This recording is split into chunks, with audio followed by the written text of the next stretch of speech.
questions?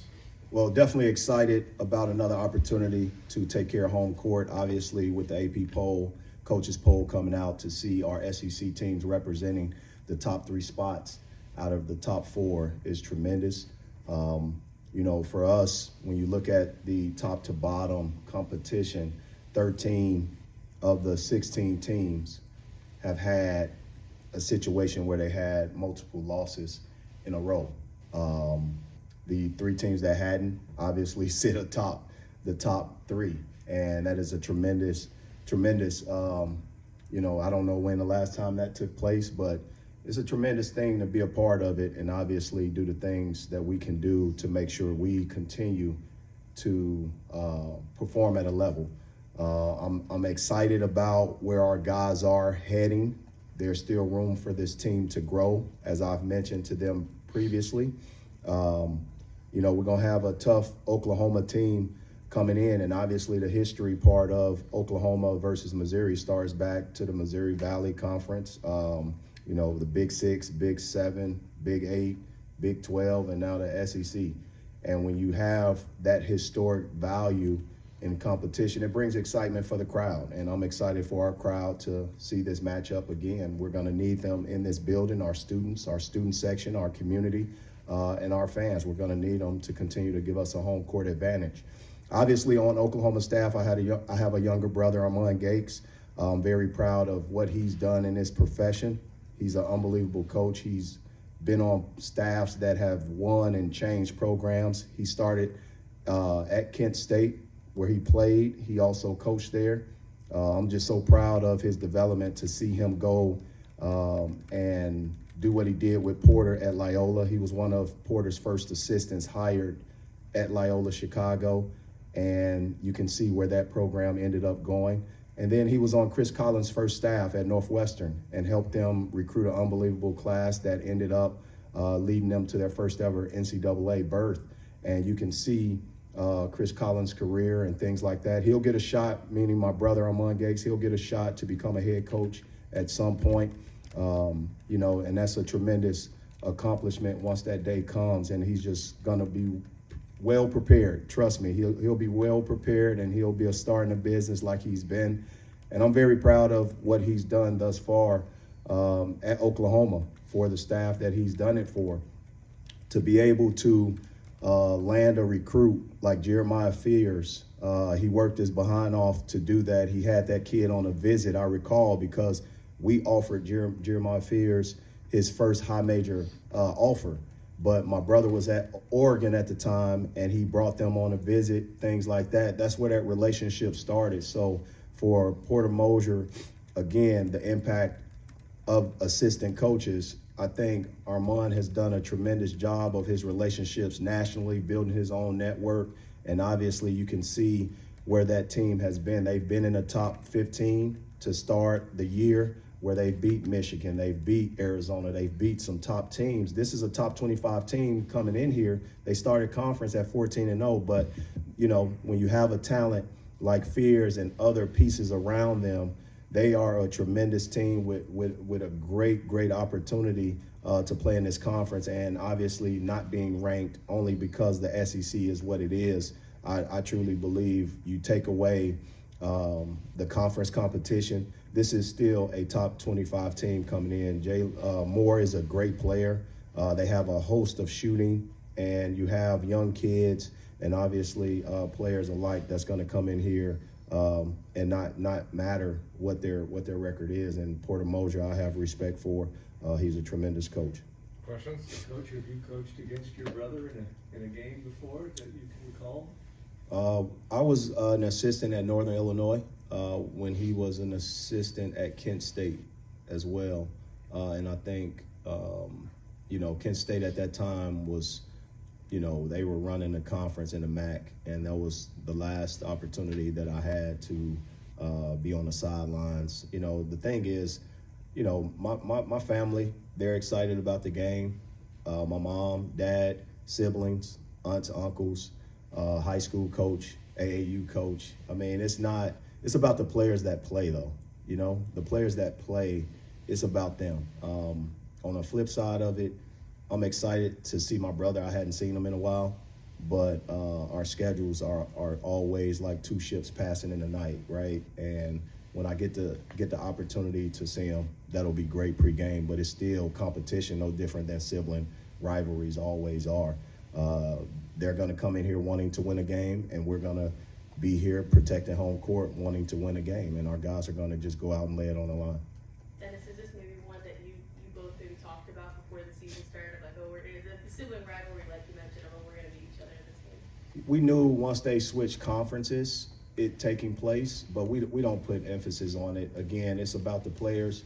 We're excited about where our teams are this season. They have a good ball club, and they're going to continue to give their very best. And our job is to do the same, give our very best, make sure we take care of home court, because ultimately in this conference, every game matters, and the implications of seeding in the SEC tournament, and obviously wins, appropriate wins. These are all quad one games in our eyes, and we got to make sure we give our very best.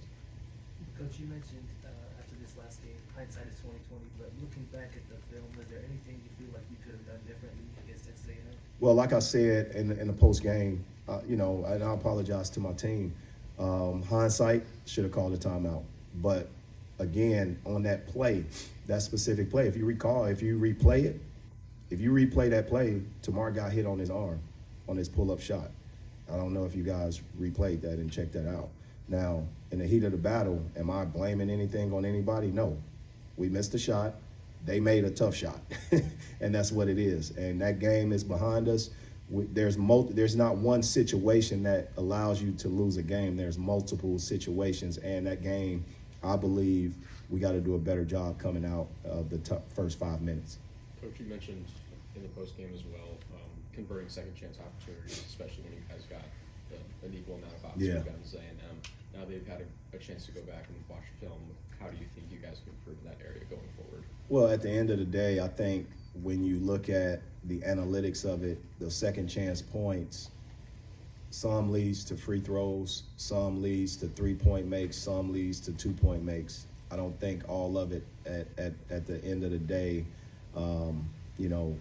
gives you the full gambit of second chance points. What I do know is on that stat sheet, we had 11 offensive rebounds, and we gave up 11 to a team that is really good in that area, number one nationally. So for us, we're going to continue to compete. I'm proud of our guys and how we defended for a stretch. And we just got to do it for 40 minutes, and we're going to continue to give our very best, stay connected. I'm looking forward to the next guy that's going to be able to step up. We've had Marquez Ward, Marcus Allen. We've had T.O. Baird. We have had different guys. I think ultimately Ant Robinson and Trent Pierce got to play better. They got to play better, and they know that. Jacob Cruz took a jump, and he did a tremendous job last game from a spark standpoint, and that's why he was able to get the nod at halftime. And I thought we did some great things in the second half with him too. Coach, you talk about Marcus Warwick and Jacob Cruz. What's it like seeing them just adapt to Southeastern Conference play, and what's it also like watching two experienced scorers kind of find their rhythm? Well, it's the kids that I know they are, and sometimes adjustments are single races. You gotta wait to figure out the race that one kid individually runs and see how long it takes for him to adjust. It's not about just the team. Sometimes you gotta push guys along, let them go their pace.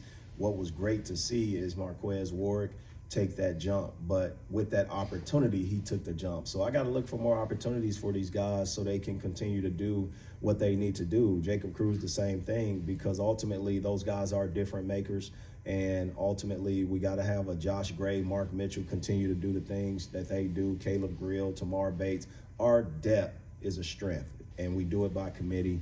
And we're going to continue to make sure we get these guys in these situations. I'm trying to figure out what Peyton Marshall, when that break is going to come for Peyton, Honor Boateng, right? When will it come for our other freshmen? And that's great to see. I'm excited to see what Trent Burns can continue to do. He's obviously gotten another layer of clearance, and he's been out, being able to do drills and different things like that. So it's a good thing to see, because ultimately everyone on our team has been part of our plans this year. Coach, just to go back to talk about Robinson and Trent Pearson need to play a little bit better. Mhm. What could go into that? Does that mean maybe shaking up the starting lineup? Does that mean kind of trusting the process that you've been running with? What can you do to sort It's of just spur for that? Ant, it's staying out of foul trouble, figuring out how he can stay aggressive offensively and defensively without getting in foul trouble, right? Trent Pierce, the same thing, but more so, how can he continue to spark us defensively, rebounding, getting deflections, but also not just make it about 3-point makes, right? There's other things he does. He connects us offensively with his great passing. He's versatile. He does a tremendous job. And we just got to make sure these guys get out of their own way. And you got to understand they're still young.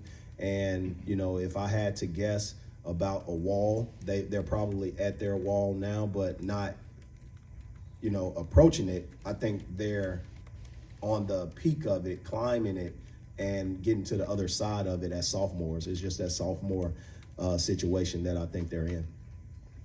Coach, Jeremiah right now is a projected lottery pick by a lot of people. What kind of challenges does he present, especially on the offensive end? Well, I'll tell you what, from a relationship standpoint, his dad was a heck of a player. His dad played at Ohio, came from Joliet, Illinois. I was there visible seeing him. So you kind of know kids, and I'm proud, again, of my brother, Armand Gakes, and obviously the relationship he's had with that family. Being able to have a kid graduate early. He's supposed to be at Men's Warehouse getting a tuxedo for his prom. And this kid graduated early, and, you know, the conversations that took place after July for that to take place, he committed at Peach Jam. And I remember a conversation that I was having with my brother at the time that, you know, he was about to get this kid, Fears. And I said, really? Well, now you see why, and you see the impact that he's made. Porter Mosier has done a great job developing him, putting him in that situation, giving him a little bit early and then just throwing him in the fire. And now being able to be patient with him. He's a heck of a player, a future NBA player, and obviously one of the top guards in our conference. And that says a lot for a kid that's his age, who's supposed to be at Men's Warehouse, I think this week, preparing for his prom. And that's not the case. He's in the SEC, the #1 conference in the country, the #1 conference in the country. And he's leading his team in addition. And it's not just a one-man team. Oklahoma is a great team. They're a great team. They were undefeated in non-conference play. And every piece of the puzzle has been able to be a factor. It's not just one person. So I just want everybody to understand they're not who their record says they are from a conference standpoint. This is a great ball club that's well coached, that's balanced. They shoot the ball at a high clip. They have inside play. They have experience. And it's going to be another SEC battle. That's what it's going to be. It's going to be another SEC battle. And obviously, Fears is getting a lot of the credit, but a lot of the credit can't just go on one person. It goes throughout the team because a lot of guys have stepped up for Oklahoma. Last question. Dennis, you talked a lot about in your first few years here being in the infant stages of building the program. I know a lot of it might depend on what you do in the next 2 months here, but holistically, where do you feel you're on that timeline now? We're still in infant stages, and I say that from a standpoint of I just had a mentor retire after being at a place for 23, 24 years. That's uncommon. And it's going to become more and more uncommon. I want to be at a place for 20 plus years too. I want to be here for 20 plus years. And when I say infant stages, look at the duration of just growth of an individual. You're an infant for a while, and there's a lot of future ahead. There's a lot of bright things ahead. Our goal is to get to a place where this program has never gone. This year it's in San Antonio, Texas. We've never been as a program. You know, I talked to Norm. Norm does a great job putting his arms around me and putting a foot on my behind too, because he cares so much. And I love his constructiveness. I love learning from him, and I love his wisdom. So when it comes down to the infant stages of it, I got a lot of catching up to do. He's the all-time winningest coach, so that's what I compare it to as it relates to being a Witten family head men's basketball coach. We're in infant stages compared to what Norm has accomplished. The only banner we have up is a NCAA banner. I want an SEC championship. Regular season, I want tournament championship banner. I want NCAA banner. I want a Final Four banner, a national championship banner in Mizzou Arena. That's what I want. So until those things happen, we're in infant stages. We're in infant stages. From the standpoint, yeah, I want to be ranked #1 in the country at some point.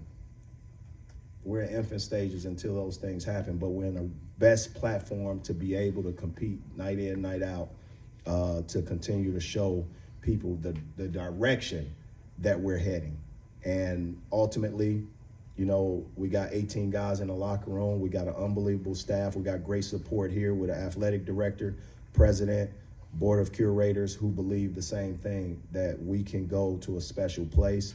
And I'm just happy that I'm the steward, being able to push everything forward, and our fans are enjoying it. And I think we're steadily getting slow results, but we got to get over the hump. And until that happens, I'll probably say that we're in infant stages. So I want to thank our fans again for what they do, the sacrifices they make, because it's not possible without them.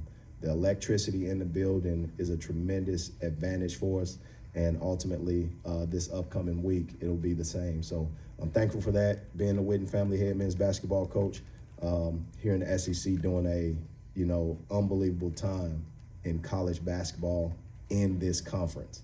This has never been seen. Has it ever been 3 straight, 1, 2, and 3 in the same conference?